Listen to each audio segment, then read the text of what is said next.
सर्वांना नमस्कार। आपली शाळा हे यूट्यूब चॅनल आपले सहर्ष स्वागत करत आहे।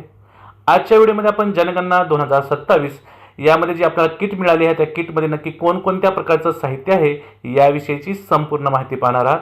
आपल्या सर्वांची जर जनगणना 2027 साठी प्रगणक म्हणून निवड झाली असेल आणि आपलं 3 दिवसाचं प्रशिक्षण पूर्ण झाल्यानंतर आपल्याला ही साहित्याची एक बॅग मिळणार आहे। तर या बॅगमध्ये नक्की कोणत्या प्रकारचं साहित्य असणार आहे याविषयीची सविस्तर माहिती आपण आजच्या व्हिडिओमध्ये पाहणार आहोत। तत्पूर्वी आपण जर आपली शाळा या यूट्यूब चॅनल नवीन असतील तर सर्वप्रथम या यूट्यूब चॅनलला सबस्क्राइब करायला विसरू नका।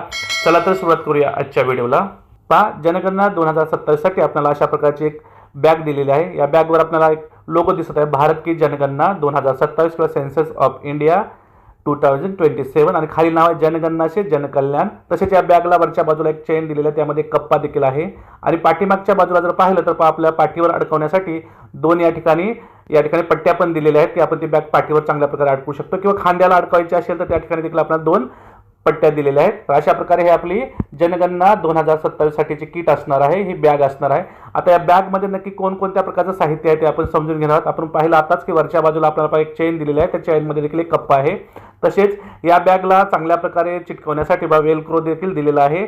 तर आता आपण या बॅगमध्ये नक्की साहित्य कोणतं आहे ते पाहूया। आता रायटिंग पॅड दिलेला आहे की या ठिकाणी आपण आपले जे कागदपत्रे असतील त्याची माहिती लिहायची असेल किंवा हे कागदपत्र ठेवण्यासाठी देखील आपल्याला असा रायटिंग पॅड दिलेला दिसून येत आहे।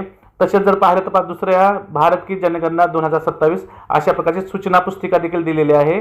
ती देखील आपण आपल्या जनगणना करण्यापूर्वी आपण चांगल्या प्रकारे तिचं वाचन करू शकतो आणि सर्व माहिती आपण या ठिकाणी मिळवू शकतो की आपल्याला जनगणना कशा प्रकारे करायची आहे।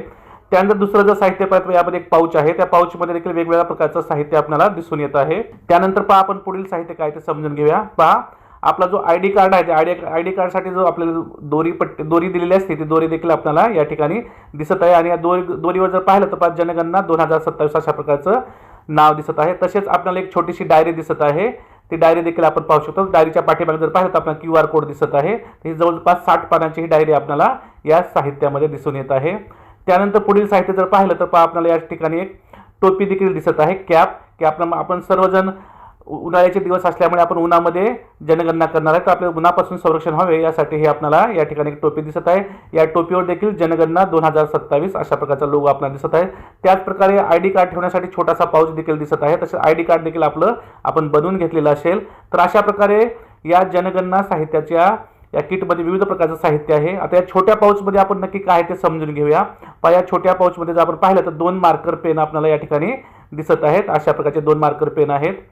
त्याचबरोबर या पाऊचमध्ये दुसरं साहित्य काय तर 2 पेन्सिल देखील आपल्यासाठी या पाऊचमध्ये दिलेल्या आहेत। त्यानंतर 2 पेन देखील आपल्याला लिहिण्यासाठी या पाऊचमध्ये या किटमध्ये आपल्याला दिल्याचं दिसून येत आहे। त्याचबरोबर कागद ठेवण्यासाठी आपल्याला 2 क्लिप दिलेल्या आहेत, त्या क्लिप देखील आपण या ठिकाणी पाहू शकतो की आपले कागद व्यवस्थित राहावे यासाठी या 2 क्लिप दिलेल्या आहेत। किंवा जो आपला रायटिंग पॅड दिलेला आहे त्याला देखील आपण क्लिप लावू शकतो। तसेच आणखी पुढचं जर साहित्य पाहिजे खोड रबर दिलं आहे, खोड रबर देखील जनगणना 2027 चा लोगो दिसून येत आहे। तसे शार्पनर देखील दिसत आहे। तर अशा प्रकारे जनगणना किटमध्ये हे आपल्या वेगवेगळ्या प्रकारचं साहित्य आहे।